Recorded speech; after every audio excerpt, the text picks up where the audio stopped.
Close your eyes for a moment. Imagine the sky still dark, dotted with stars that are beginning to disappear.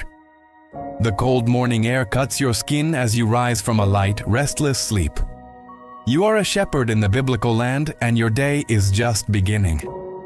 Welcome to Sleepy Traveler, where we delve deep into the forgotten stories of history. If you enjoy immersive journeys through the past, subscribe to the channel for more fascinating journeys like this. Your back aches. The cold stone served as your pillow all night, and the rough woolen cloak barely kept the chill at bay. You didn't sleep deeply. Never do. Your ears were always alert, listening for every strange sound in the darkness. A distant growl? The movement of a startled sheep. Every noise could mean danger. You slowly get up, your joints cracking. The first task is to count the sheep. One by one, you scan the sleeping flock, searching for familiar shapes in the dim light. 47, 48, 49, all present. A sigh of relief escapes your cracked lips. The sky begins to lighten on the horizon. Shades of pink and orange paint the distant hills. You pick up your staff, feeling the familiar weight of the wood in your calloused hands. Another day, another journey of survival. The journey for water and pasture. The sun now burns high in the sky. The heat is relentless, pressing down on you like a heavy hand. Your sheep follow, bleating softly, trusting you to lead them to safety. You know every curve of this land, every stone, every dry well. You have to know because one mistake can cost lives. Midday heat and the incessant search. The midday sun is brutal. You feel the sweat running down your back, soaking your simple tunic. Your tongue is dry, stuck to the roof of your mouth. You only took a few sips of water in the morning, saving the rest for the sheep. They need it more than you do. Ahead, finally, you see it. A small stream winding among the rocks. It's not much, but it's enough. You quicken your pace, guiding the flock towards the water. The sheep smell it before you do and start moving faster, eager. You watch them drink one by one. You count again, always counting. That's when you notice one is missing. Your heart races. A young, stubborn lamb who often strays. You look back, scanning the hills. There, a small white shape caught between thorny bushes a good distance away. Without hesitation, you leave the others and start climbing. Your feet find purchase on loose rocks. Thorns scratch your arms, but you can't leave her. You can't. Every sheep is too precious to lose. The physical reality of herding, walking 15 to 25 kilometers a day on rough terrain, carrying injured or exhausted lambs on your shoulders, spending days without proper bathing or hot meals, sleeping outdoors, exposed to the elements, drinking water after the sheep, eating little and fast. Afternoon gives way to twilight. This is the most dangerous time. Shadows lengthen, and with them come the predators. You've heard stories. All shepherds have. Joash's son, dragged away by a lion last week. Simon's flock, decimated by a pack of wolves. Death is a constant companion in this life. You gather your sheep into a makeshift stone enclosure.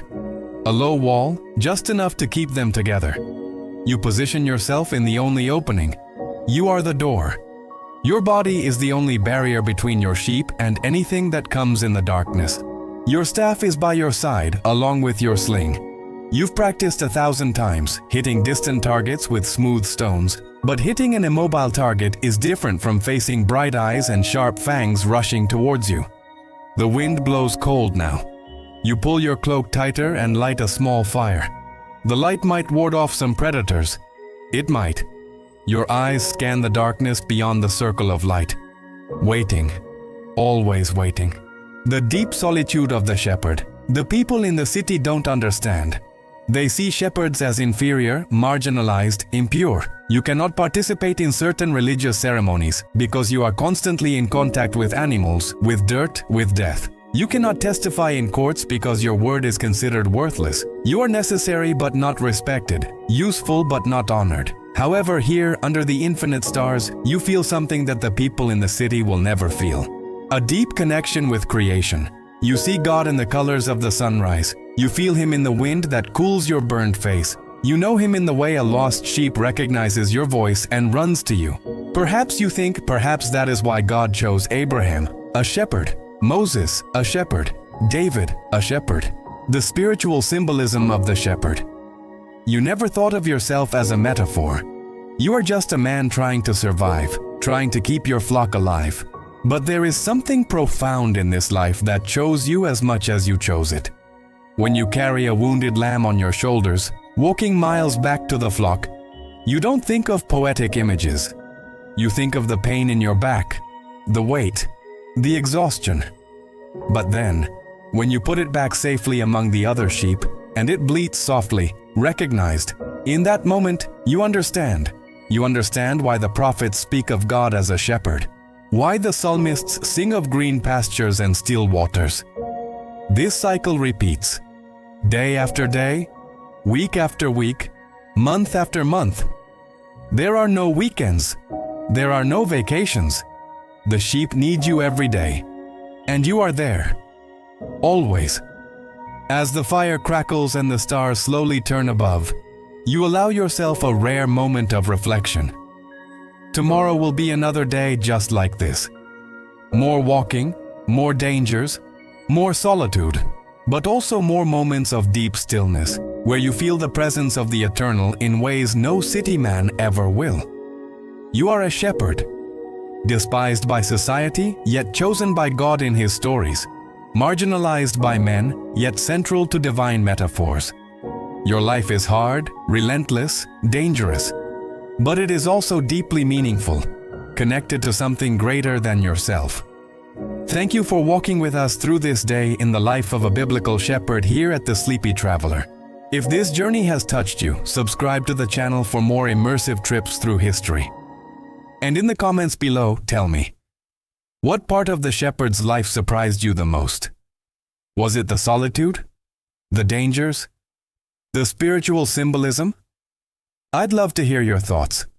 Until the next journey, sleep well, knowing that you now carry in your heart a little of the life of an ancient shepherd. Subscribe to The Sleepy Traveler, explore more immersive journeys through history. New weekly videos that transport you to forgotten worlds, stories told with depth, detail, and respect.